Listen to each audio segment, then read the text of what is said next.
ವಿದ್ಯಾರ್ಥಿಗಳಿಗೂ, ಶಿಕ್ಷಕರಿಗೂ, ಮಾಧ್ಯಮ ಮಿತ್ರರಿಗೂ ಎಲ್ಲ ನನ್ನ ಮಧ್ಯಾಹ್ನದ ವಂದನೆಗಳು.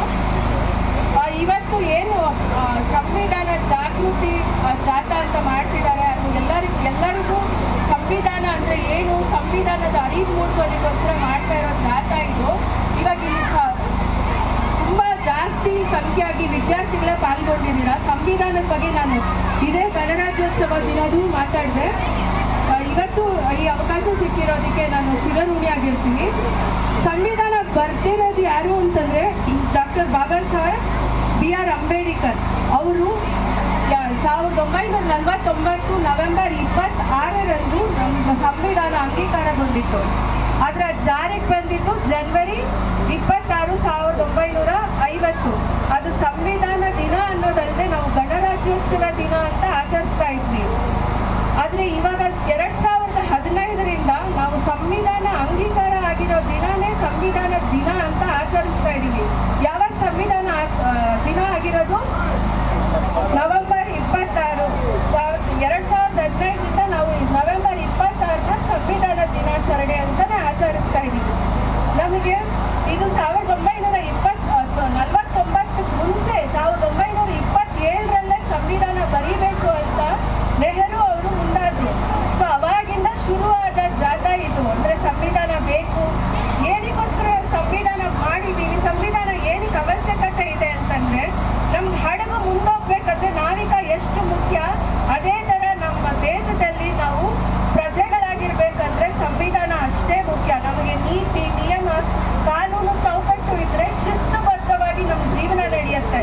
ಮತ್ತೆ ನಮಗೆ ಮೂಲಭೂತ ಹಕ್ಕುಗಳನ್ನ ಕೊಟ್ಟಿರೋದು ಸಂವಿಧಾನ.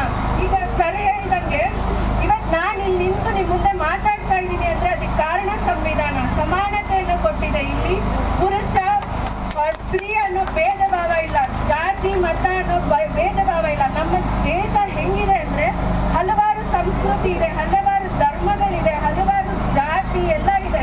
ಆದರೆ ಇದನ್ನೆಲ್ಲ ಬಿಟ್ಟು ನಾವು ಮುಂದೆ ಏಕತೆಯಿಂದ, ಮುಂದೆ ಸಮಾನತೆಯಿಂದ ಮುಂದೆ ಹೋಗ್ಬೇಕು ಅನ್ನೋದು ಕಲಿಸ್ಕೊಟ್ಟಿರೋದು ನಮಗೆ ಸಂವಿಧಾನ.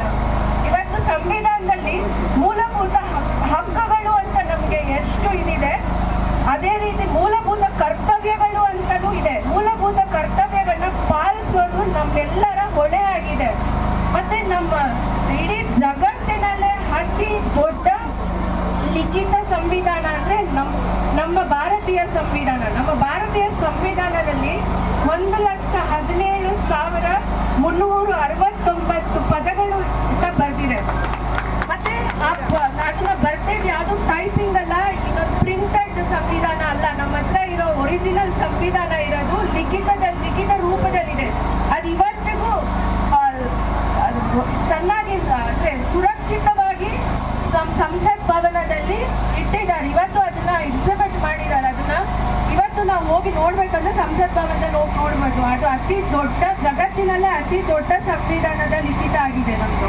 ನಮ್ಗೆ ಇಷ್ಟೊಂದು ಗೌರವ ತಂದ್ಕೊಟ್ಟಿರೋ ಈ ಸಂವಿಧಾನ.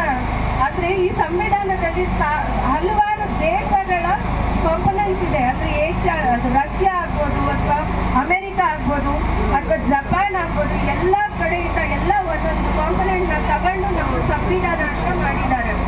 ಸಂವಿಧಾನದಲ್ಲಿ ಮುಖ್ಯವಾಗಿ 3 ಅಂಗಗಳಿದೆ. ಏನೇನಂಗ ಗೊತ್ತಿದೆಯಾ ನಿಮಗೆ? ಕಾರ್ಯಾಂಗ, ಶಾಸಕಾಂಗ, ನ್ಯಾಯಾಂಗ. ಇದು ಸರ್ಕಾರದ 3 ಮುಖ್ಯ ಅಂಗಗಳಾಗಿದೆ. ಮತ್ತೆ ನಾವು ಯಾವ ರಾಜ್ಯದಲ್ಲಿದ್ದೀವಿ? ಪ್ರಜಾಪ್ರಭುತ್ವದಲ್ಲಿದ್ದೀವಿ. ಪ್ರಜಾಪ್ರಭುತ್ವ ಏನ್ ಹೇಳುತ್ತೆ? ಪ್ರಜೆಗಳಿಂದ, ಪ್ರಜೆಗಳಿಗಾಗಿ, ಪ್ರಜೆಗಳಿಗೋಸ್ಕರ ಅನ್ನೋ ಒಂದು ಇದು ತಂದಿದ್ದು ನಮಗೆ ಸಂವಿಧಾನ.